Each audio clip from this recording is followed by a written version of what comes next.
Ladies and gentlemen, gather round as we embark on a roller coaster ride through the wild and wacky world of American inflation. Buckle up, because this economic thrill ride is filled with twists, turns, and a hearty dose of humor to keep you entertained.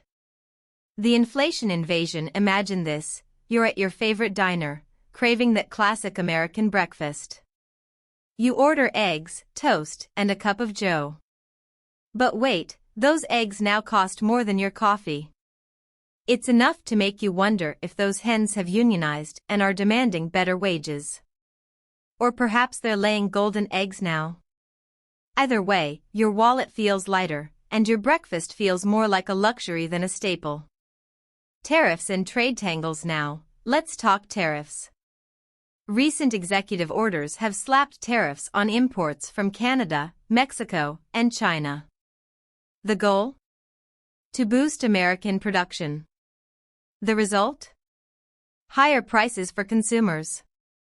It's like adding extra cheese to your burger, not always necessary, and it definitely adds to the cost. One might say these tariffs are the economic equivalent of shooting oneself in the foot, then complaining about the limp. The blame game in the political arena. The blame game is in full swing. Fingers are pointed in every direction, with each side accusing the other of causing the current inflation rates. It's a classic case of he said, she said, leaving consumers caught in the middle, clutching their wallets and wondering if they should have majored in economics to keep up. Stagflation light. The sequel economists are now buzzing about a new term, stagflation light. It's like the diet version of the 1970s economic crisis, less intense, but still not great. We're talking about slower growth paired with rising inflation, a combo no one ordered.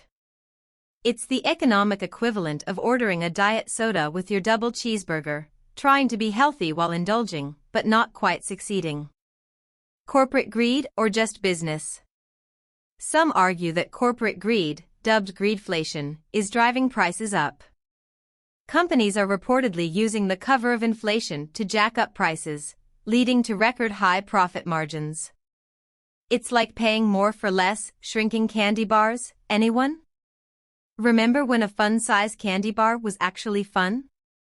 Now it's just a bite-sized disappointment.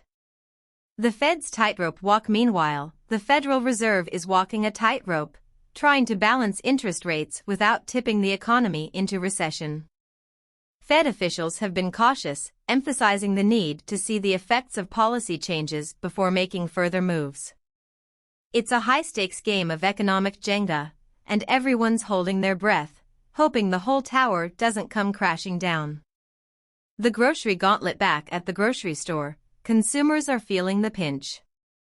Prices for essentials like bread and milk have risen noticeably, leading many to rethink their shopping habits.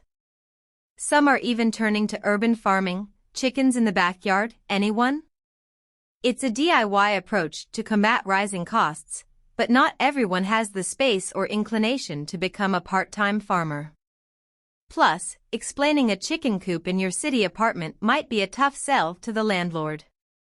The blame game continues. Politicians continue to point fingers, with each side blaming the other for the current economic woes.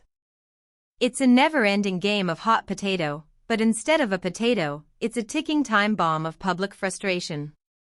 At this rate, we might need a scoreboard to keep track of who's blaming whom this week. Economic humor, a brief interlude to lighten the mood. Let's sprinkle in some classic economic humor. Economist's lamp. How many economists does it take to change a light bulb? None. If the light bulb needed changing, the market would have already done it. Predictive power. Why did God create economists? To make weather forecasters look good. Supply and demand. An economist is someone who doesn't know what he's talking about, but makes you feel it's your fault. These jokes may be lighthearted, but they underscore the complexities and occasional absurdities inherent in economic theory and practice. The road ahead. So, what's next? Economists suggest that we might be in for a period of stagflation light, a less severe version of the dreaded 1970s economic phenomenon. It's like ordering a diet soda with your supersized meal, not exactly healthy, but slightly less guilt-inducing. Final thoughts: in these turbulent times, it's essential to stay informed and make prudent financial decisions. While the economic landscape may seem daunting, remember that economies are cyclical. With sound policies and a bit of patience, we'll navigate through this inflationary rollercoaster. And who knows? Maybe one day, we'll look back on this period and laugh, preferably over an affordable cup of coffee and reasonably priced eggs. Stay savvy, stay informed, and keep your sense of humor intact. After all, laughter might just be the best inflation buster.